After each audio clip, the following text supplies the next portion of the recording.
हार का बोझ है कंधों पर, लेकिन सर झुका नहीं। कदम थक गए हों पर जज्बा मरा नहीं।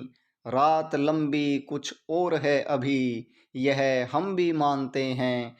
पर अंधेरों से हार मान लूं, लहू इतना भी ठंडा नहीं। नमस्कार दोस्तों, आपके अपने YouTube चैनल NCERT टॉपिक पर मैं संदीप शर्मा आपका हार्दिक स्वागत करता हूं, हार्दिक अभिनंदन करता हूं। होप आप सब अच्छे होंगे, आनंद से होंगे। दोस्तों, हम पढ़ रहे हैं NCERT के बनाए गए नोट्स में से, और कक्षा 6 से लेकर कक्षा 12 तक के सभी विषयों का हम क्रमानुसार अध्ययन करेंगे। और इसी कड़ी में कक्षा 8 का जो भूगोल विषय है, हम उसका अध्ययन कर रहे हैं। चैप्टर 1 और 2 हम पहले पढ़ चुके हैं। आज अध्याय 3 का हम अध्ययन करेंगे। कक्षा 8 भूगोल की पाठ्यपुस्तक का नाम है संसाधन एवं विकास। तो चलिए आरंभ करते हैं। अध्याय का नाम है खनिज और शक्ति संसाधन। प्राकृतिक रूप से प्राप्त होने वाले पदार्थ जिसका निश्चित रासायनिक संगठन हो, वह क्या कहलाता है? खनिज कहलाता है। और खनिज अपने भौतिक गुणों जैसे रंग, घनत्व, कठोरता और रासायनिक गुणों यथा विलेयता के आधार पर पहचाने जा सकते हैं।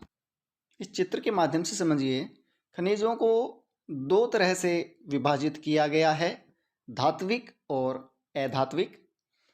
और आगे धात्विक को भी दो भागों में विभाजित किया गया है, लौह और अलोह। आगे देखिए शेल क्या होती है। खनिज अवयवों के अनिश्चित संगठन वाले एक या एक से अधिक खनिजों का समूहन क्या कहलाता है? सेल कहलाता है। सेल जिनसे खनिजों का खनन किया जाता है क्या कहलाते हैं? अयस्क कहे जाते हैं। धात्विक खनिजों में धातु कच्चे रूप में होती है और धातुएं कठोर पदार्थ हैं जो ऊष्मा और विद्युत को सुचालित करती हैं और जिनमें द्युति या चमक की विशेषता होती है। लौह अयस्क, बॉक्साइट, मैग्नीज अयस्क इसके कुछ उदाहरण हैं। आगे देखिए, धात्विक खनिज लौह अथवा अलोह हो सकते हैं।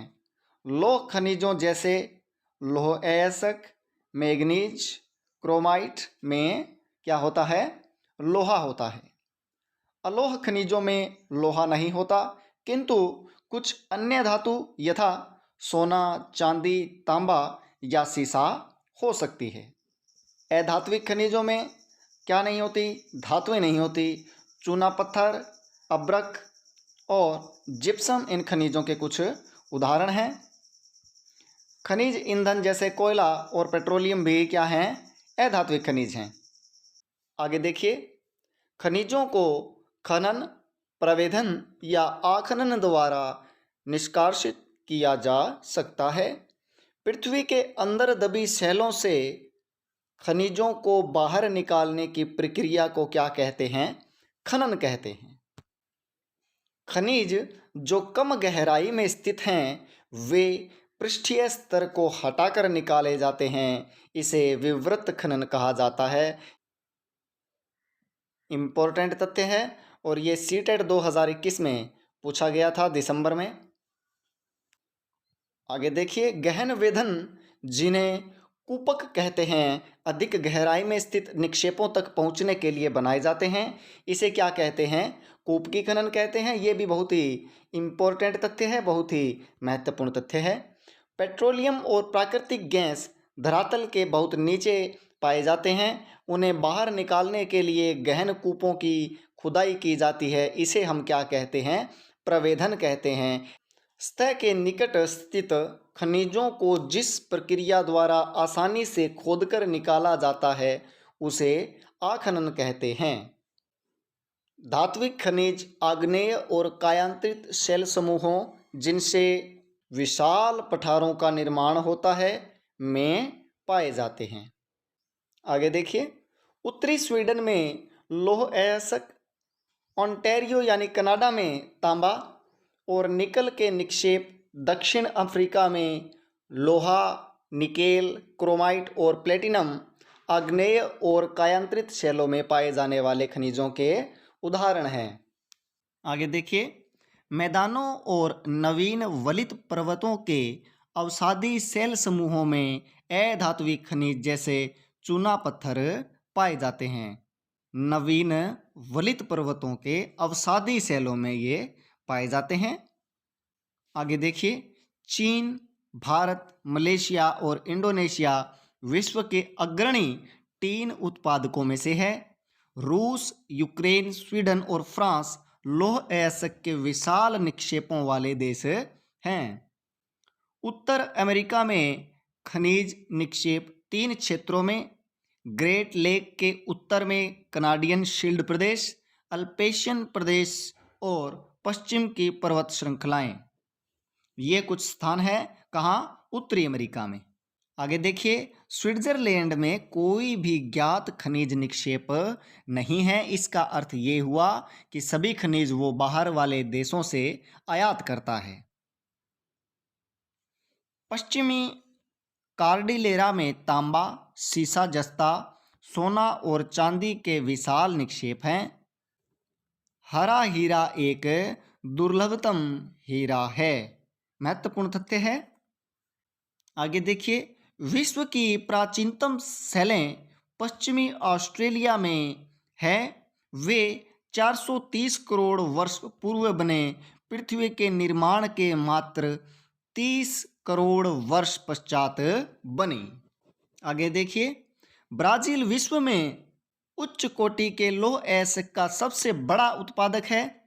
ब्राजील और बोलीविया विश्व में टीन के सबसे बड़े उत्पादकों में से है। चिली और पेरू तांबे के अग्रणी उत्पादक हैं। चिली और पेरू बहुत ही महत्वपूर्ण तथ्य है। यहाँ तांबे के बहुत बड़े निक्षेप पाए जाते हैं।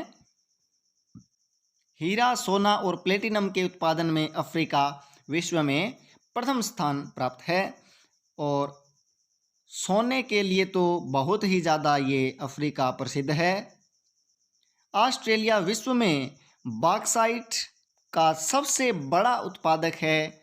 पश्चिम ऑस्ट्रेलिया के कालगुरली और कुलगारडी क्षेत्रों में सोने के सबसे बड़े निक्षेप हैं। आगे देखिए, कंप्यूटर उद्योग में प्रयुक्त होने वाला सिलिकॉन क्वार्ट्ज से प्राप्त किया जाता है। बहुत ही इम्पोर्टेंट तथ्य है। जो सिलिकॉन की चिप वगैरह होती हैं वो क्वार्ट्ज से प्राप्त होती हैं। एल्यूमिनियम जिसे उसके अयस्क बॉक्साइट से प्राप्त किया जाता है। खनिज अनवीकरणीय संसाधन है। धातुओं का पुनर्चक्रण करके खनिज संसाधनों को संरक्षित किया जा सकता है। आगे देखिए, परंपरागत स्रोत। ऊर्जा के परंपरागत स्रोत वे हैं जो लंबे समय से सामान्य उपयोग में लाए जा रहे हैं। ईंधन और जीवाश्मी ईंधन ऊर्जा के 2 मुख्य स्रोत हैं। ईंधन देखिए क्या है। इसका उपयोग पकाने और ऊष्मा प्राप्त करने के लिए व्यापक रूप से होता है। यह प्रदूषण फैलाता है। हरित गृह प्रभाव में क्या करता है, ये वृद्धि करता है। और ईंधन का उपयोग, आज की सरकारें इस बात पर जोर दे रही हैं कि ईंधन का उपयोग कम हो। इसीलिए गैस का जो चलन है वो धीरे धीरे, गैस सिलेंडर का चलन है वो बढ़ता जा रहा है। जीवाश्मी ईंधन क्या है? कोयला, पेट्रोलियम और प्राकृतिक गैस परंपरागत ऊर्जा के मुख्य स्रोत हैं। इनके भंडार क्या हैं? बहुत ही सीमित हैं। कोयला जीवाश्मी ईंधन है। कोयले से प्राप्त विद्युत को तापीय ऊर्जा कहा जाता है। कोयला अंतर्हित धूप के रूप में पाया जाता है। और चीन, यूएसए, जर्मनी, रूस, दक्षिण अफ्रीका, फ्रांस कोयले के मुख्य उत्पादक देश हैं। भारत में कोयला उत्पादक क्षेत्र कौन सा है? रानीगंज पश्चिम बंगाल, झारिया धनबाद और बोकारो झारखंड में ये मुख्य कोयला क्षेत्र हैं। आगे देखिए, पेट्रोलियम और इससे बने उत्पादकों को क्या कहा जाता है? काला सोना कहा जाता है। पेट्रोलियम मुख्य रूप से ईरान, इराक, सऊदी अरब और कतर में मिलता है। यहाँ कुओं में से पेट्रोलियम निकलता है। भारत में पेट्रोलियम उत्पादक क्षेत्रों में असम में डिगबोई, मुंबई में बॉम्बे हाई तथा कृष्णा और गोदावरी नदियों के डेल्टा प्रदेश हैं। आगे देखिए, सीएनजी यानी कंप्रेस्ड नेचुरल गैस, संपीड़ित प्राकृतिक गैस एक पर्यावरण हितैषी ऑटोमोबाइल ईंधन है क्योंकि यह पेट्रोलियम और डीजल की तुलना में कम प्रदूषण करती है। बहुत ही मुख्य ये पर्यावरण हितैषी गैस है। आगे देखिए, प्राकृतिक गैस। प्राकृतिक गैस पेट्रोलियम निक्षेपों के साथ पाई जाती है और तब निर्मुक्त होती है, तब अपरिष्कृत तेल को धरातल पर लाया जाता है। रूस, नॉर्वे, यूके और नीदरलैंड प्राकृतिक गैस के मुख्य उत्पादक देश हैं। भारत में जैसलमेर, कृष्णा, गोदावरी डेल्टा, त्रिपुरा और मुंबई के कुछ अपतटीय क्षेत्रों में प्राकृतिक गैस संसाधन हैं। आगे देखिए, जल विद्युत। विश्व का पहला जल विद्युत उत्पन्न करने वाला देश कौन सा है? नॉर्वे। कौन सा है? नॉर्वे। बहुत ही महत्वपूर्ण तथ्य है और एग्जाम में भी ये पूछा जा चुका है। विश्व में जो पहला जल विद्युत उत्पन्न करने वाला जो देश है वो कौन सा है? नॉर्वे। विश्व में विद्युत उत्पादन जल के अग्रणी उत्पादक देश पराग्वे, नॉर्वे, ब्राजील और चाइना है। भारत में भाखड़ा नांगल, गांधी सागर, नागार्जुन सागर और दामोदर घाटी परियोजनाएं महत्वपूर्ण जल विद्युत केंद्र है। और सतलज जल विद्युत परियोजना कहाँ पर है? जम्मू कश्मीर में स्थित है। ये बहुत ही महत्वपूर्ण तथ्य है। आगे बढ़ते हैं। ऊर्जा के गैर परंपरागत स्रोत कौन कौन से हैं?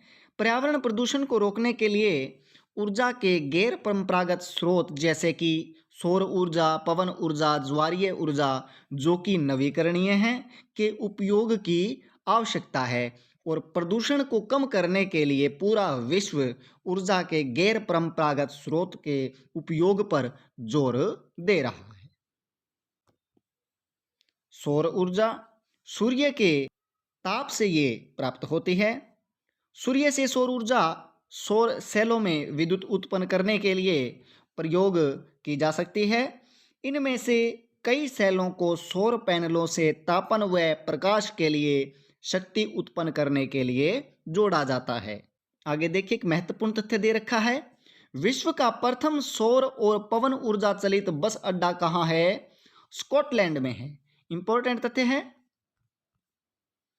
पवन ऊर्जा देखिए, यह असमाप्य स्रोत है। पवन farm Netherlands, Germany, Denmark, UK, USA तथा स्पेन में पाए जाते हैं। आगे देखिए, परमाणु ऊर्जा। परमाणु ऊर्जा प्राकृतिक तौर पर प्राप्त रेडियो सक्रिय पदार्थ हैं, जैसे यूरेनियम और थोरियम के परमाणुओं के केंद्रक में संग्रहित ऊर्जा से प्राप्त की जाती है। ये पदार्थ नाभिकीय रिएक्टरों में नाभिकीय विखंडन से गुजरते हैं और उत्सर्जन ऊर्जा की प्राप्ति होती है। परमाणु ऊर्जा उत्पादन में यूएसए और यूरोप सबसे बड़े उत्पादक हैं। भारत में राजस्थान और झारखंड के पास यूरेनियम के विशाल निक्षेप हैं। थोरियम विशाल मात्रा में केरल के मोनोजाइट बालू में पाए जाते हैं।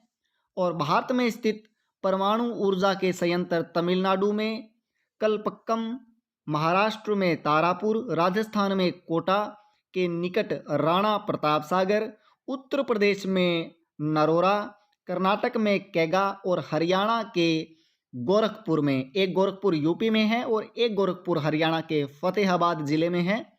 यहाँ पर निर्माणाधीन है ये परमाणु ऊर्जा संयंत्र। आगे देखिए, भूतापीय ऊर्जा। ताप ऊर्जा जो पृथ्वी से प्राप्त की जाती है भूतापीय ऊर्जा कहलाती है। यूएसए विश्व का सबसे बड़ा भूतापीय ऊर्जा का संयंत्र है। इसके बाद न्यूजीलैंड, आइसलैंड, फिलीपींस और मध्य अमेरिका है। भारत में भूतापीय ऊर्जा संयंत्र कहाँ पर है? हिमाचल प्रदेश में मणिकर्ण और लद्दाख में पुंगा घाटी में ये स्थित है। विश्व का पहला ज्वारीय ऊर्जा स्टेशन कहाँ बनाया गया था? फ्रांस में बनाया गया था।